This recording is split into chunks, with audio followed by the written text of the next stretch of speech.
Assalamualaikum warahmatullahi wabarakatuh.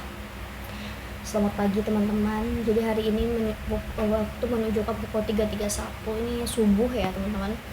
Jadi kita akan melanjutkan persiapan belajar untuk ujian tutorial di kasus ketiga, kasus selanjutnya. Yang sebelumnya itu kita udah bahas tentang kasus pregnancy, kemudian kasus partus, dan sekarang kasus ketiga yaitu mengenai neonatus.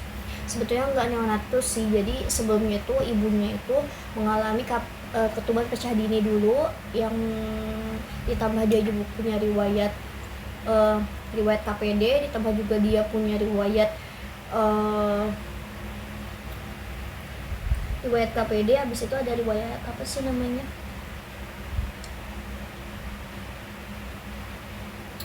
enggak, cuma ada riwayat KPD aja kayaknya deh. Nah akhirnya ketika KPD berisiko dong, dia akan lahir prematur, di operasi sesar. Ternyata fetalnya itu mengalami distress sehingga mengakibatkan terjadinya asfiksia neonatus dan jadi ikterus neonatus atau kekuningan bayinya saat pasca lahir. Baik, langsung saja kita ke skenario. Ibu Promia 28 tahun, G3P1A0, berarti ini adalah kehamilan ketiga, pernah melahirkan 1 kali dan pernah mengalami abortus 1 kali. Pertama kali pemeriksaan prenatal di kehamilan 34 minggu. Nah ini menunjukkan bahwa kurangnya kontrol yang terjadi pada Ibu Promia ini gitu.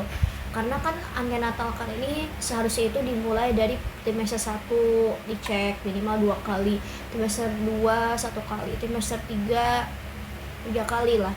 Ini baru pertama kali, jadi dia nggak pernah melakukan pemeriksaan rutin antenatal care. Akhirnya yang terjadi adalah kurangnya screening resiko kehamilannya. Akhirnya adalah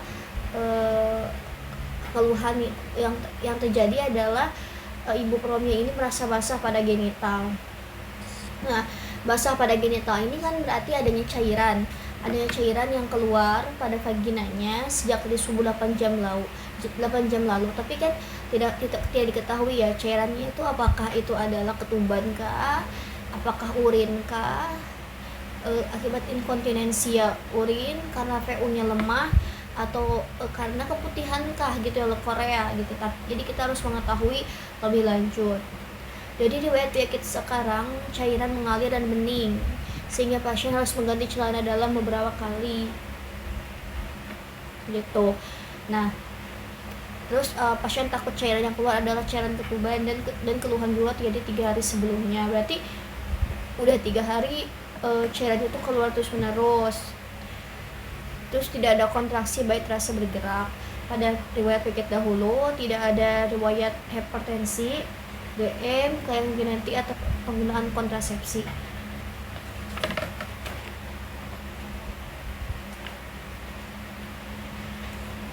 Nah kemudian dari sana diambil hipotesis yang pertama, ketuban pecah dini. Jadi kemungkinan yang keluar itu adalah ketuban, PPROM, preterm, prelabor, rupture of membran, leukorea, keputihan, inkontinensia urin, dan chorioamnionitis. Jadi takutnya ketuban yang keluar kan ini udah 3 hari ya, ada resiko untuk terjadinya infeksi dari chorion dan amnion cairannya. Kemudian dilakukan pemeriksaan fisik, tanda vital dalam batas normal. Nah jadi ini tuh untuk mengetahui gitu ya. Kalau pada chorioamnionitis itu kan infeksi, biasanya tuh ada peningkatan leukosit, ada demam, ada tahikardi. Dari sini normal-normal aja, berarti ini bisa menjadi salah satu tanda untuk mengeliminasi dari chorioamnionitis. Pemeriksaan obstetri, fundus uterina 30 cm sesuai di atas simplisis, ini sesuai dengan usia kehamilan yang 34 minggu. Leopold 1, masa lunak teraba di fundus uteri. Masa lunak teraba itu bokong bagian kecil janin, sisi kanan perut. Berarti di sisi kanan perut itu ada ekstremitas bayi. Masa padat yang rata, pada sisi kiri itu ada punggung.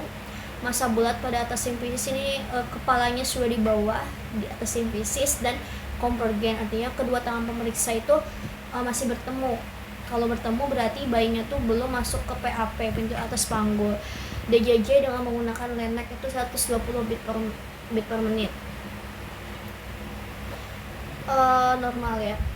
Vulva vagina tidak ada kelainan. Spekulum tidak ada kelainan juga. Porsionya normal. OE cairan positif. Tidak ada mekonium, tidak ada darah, vagina normal, dan fornixnya ada cairan positif. Nah, kalau pada leukorea atau keputihan biasanya ada suatu cairan yang berwarna putih kekuningan gitu ya saat pemeriksaan spekulum, saat pemeriksaan vulva atau vagina, jadi ada putih kekuningan atau bahkan ada kehijauan yang menandakan dan kadang-kadang bisa timbul infeksi. Nah, di sini dia normal-normal aja nih, maksudnya nggak ada tanda-tanda mengarah ke Korea gitu. Terus saat dipagunakan shape pun vulva vaginanya cairannya ada cairan positif bening gitu. Kalau pada chorioamnionitis biasanya itu cairan itu berbau busuk, bernanah gitu karena infeksi bakteri gitu ya, udah ini. Terus dilatasi serviks 1 cm. Nah, ini menunjukkan kalau sudah ada dilatasi serviks berarti ini tuh sudah menuju ke arah persalinan. Ini adalah masuk ke fase laten persalinan dan permulaan persalinan gitu. Artinya kalau seperti itu ada sesuatu yang mengarah ke KPD, ketuban pecah dini gitu. Pecah dini. Tapi kita nggak tahu apakah benar itu ketuban gitu. Maka dilaksanakanlah pemeriksaan penunjang, pemeriksaan lab dengan menggunakan kertas nitrazin. Nitrazin ini kertas lakmus untuk mengecek dari pH nggak pH juga sih, apakah dia asam atau basah gitu cairannya, karena kalau ketuban itu bersifat basah, makanya dia bisa merubah warna nitrazin dari merah menjadi biru, atau kalau nitrazinnya biru tetap biru gitu. Terus dilakukan pemeriksaan mikroskopis dari si cairan tersebut, tampak terlihat ada gambaran daun pakis. Nah ini menunjukkan adanya kristalisasi garam. Terus dari hasil pemeriksaan USG ternyata benar ini membuktikan bahwa memang yang keluar itu adalah cairan ketuban karena cairan aminnya berkurang.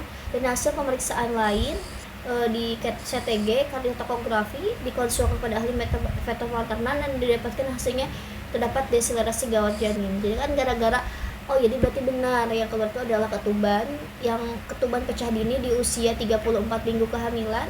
Ya akhirnya berefek, ini udah 3 hari, yang akhirnya berefek ke janinnya. Jadi kita tahu bahwa ketuban ini menjadi salah satu bantalan proteksi dari janin. Ketika si bantalan atau proteksi tersebut sudah tidak melindungi, akhirnya janinnya itu jadi stres gitu, itu jadi deselerasi, fetal distress, sehingga tegaklah diagnosis itu adalah G3P1A1. Terus kehamilan 34 minggu, kemudian PPORM dan fetal distress gitu, berdasarkan keluhan yang tadi. Kemudian dilakukan tata laksana operasi sesar pada ibu gitu. Nah, kenapa sih enggak melahirkan secara pervaginam? Kayak itu beresiko tinggi gitu. Maka dilakukan operasi sesar. Lahir bayi laki-laki, tampak pucat, lemah, sianosis, sesak napas ketika dibawa ke tempat yang lebih hangat. Nah, ini yang terjadi adalah gejala dari asfiksia atau kekurangan oksigen. Jadi oksigennya kurang, jadi asfiksia. Dari 80 kali per menit, ini bradikardi, resiko asfiksia berat. Terus dokter melakukan resusitasi dan mulai Apgar ini appearance, feels, G-nya itu adalah grimace, activity, dan respiratory. Dan dihitung ya skornya. Pada menit pertamanya 3, pada menit kelima itu 5, dan menit ke-10 8, kayak gitu. Nah, setelah itu dilakukan pemeriksaan fisik janin.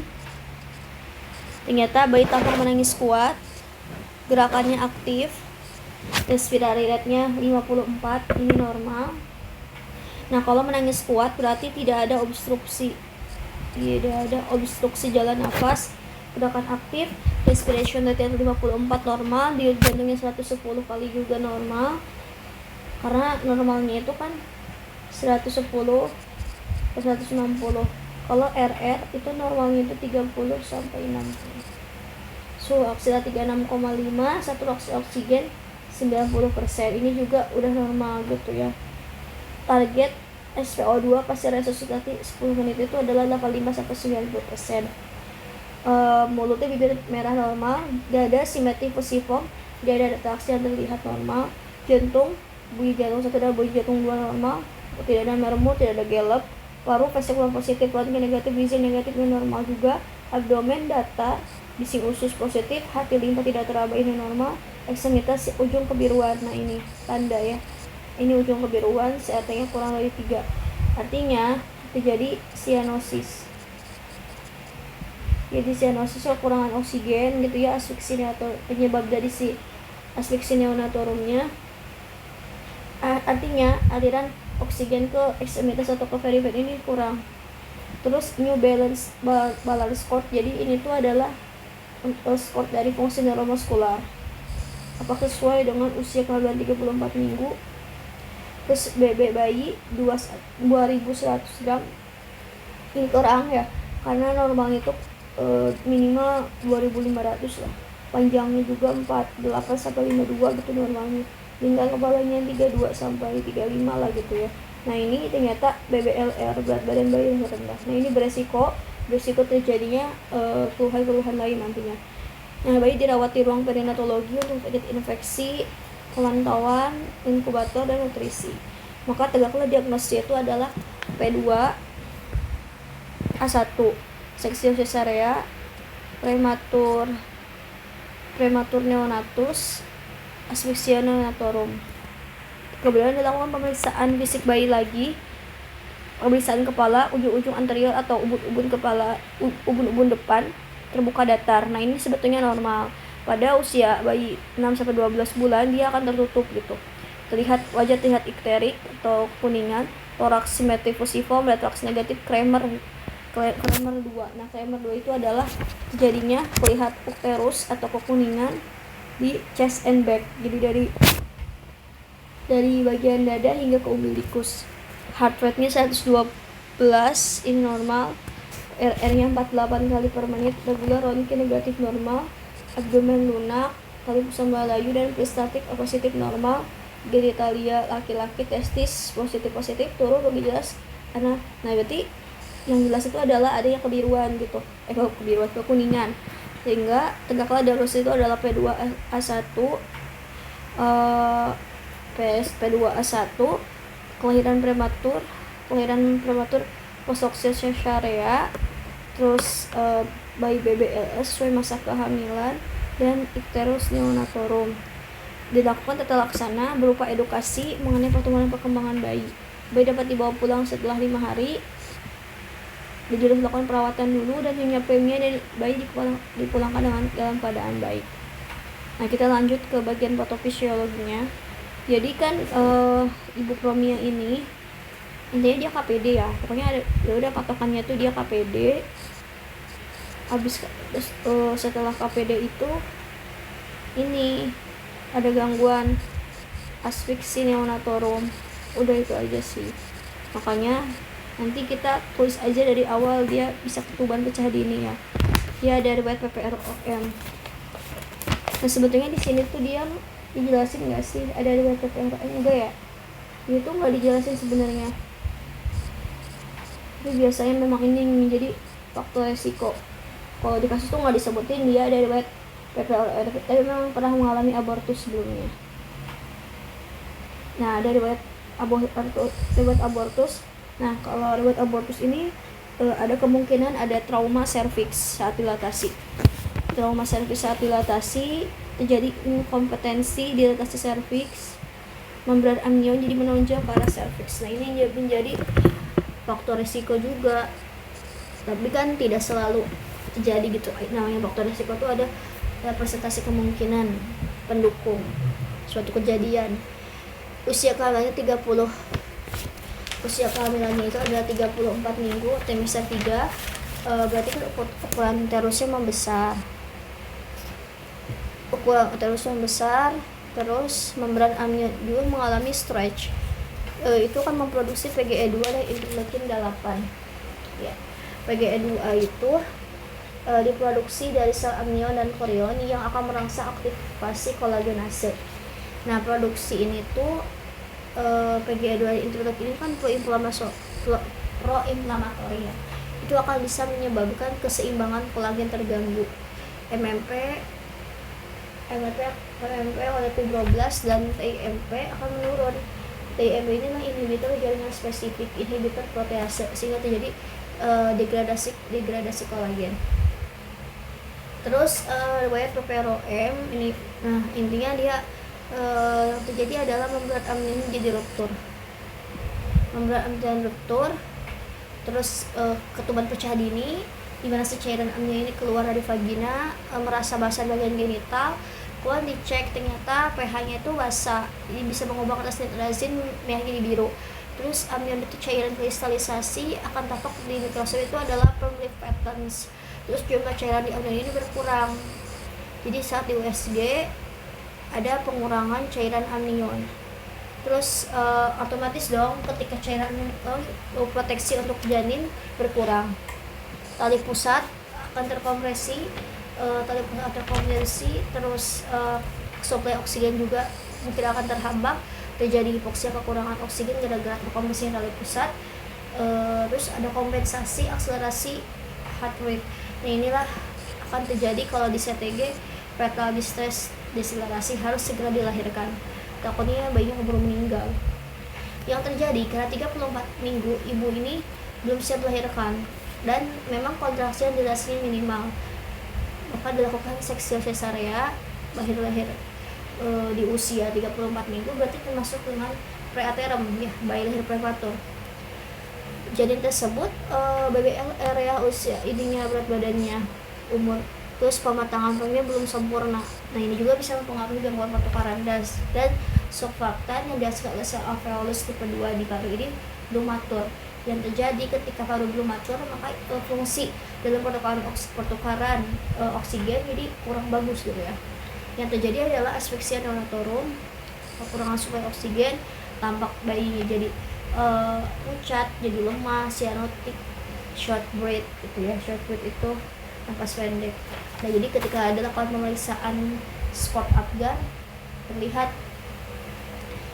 ini spot itu termasuk dalam 358, cyanotic berat, sedang, ringan, normal, berat, sedang, normal.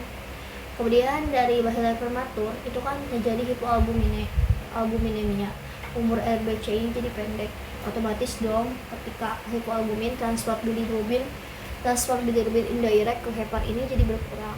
Akhirnya bilirubin indirect di plasma ini akan meningkat. Kemudian ditambah juga bilirubin direct di usus tidak terikat makanan gitu, karena tidak adanya suplai makanan. Akhirnya yang harusnya bilirubin ini jadi feses gitu ya, maksudnya pengikatan bilirubin jadi feses, tapi nggak ada makanan. Akhirnya si bilirubin indirect ini diserap kembali ke sirkulasi enterohepatik. Akhirnya terdepositlah si bilirubin ini di plasma dan perifer. Akan tampak warna bilirubin kuningan ya, terus jaundice, dan primer akan tanda primer 2. Primer 2 itu icterus, tampak di chest and back kayak gitu. Nah, itu adalah kasus untuk ketiga mengenai KPD dan apa itu gangguan pada neonatus asphyxia neonatorum. Baik, cukup sekian mungkin dapat saya sampaikan. Terima kasih. Wassalamualaikum warahmatullahi wabarakatuh.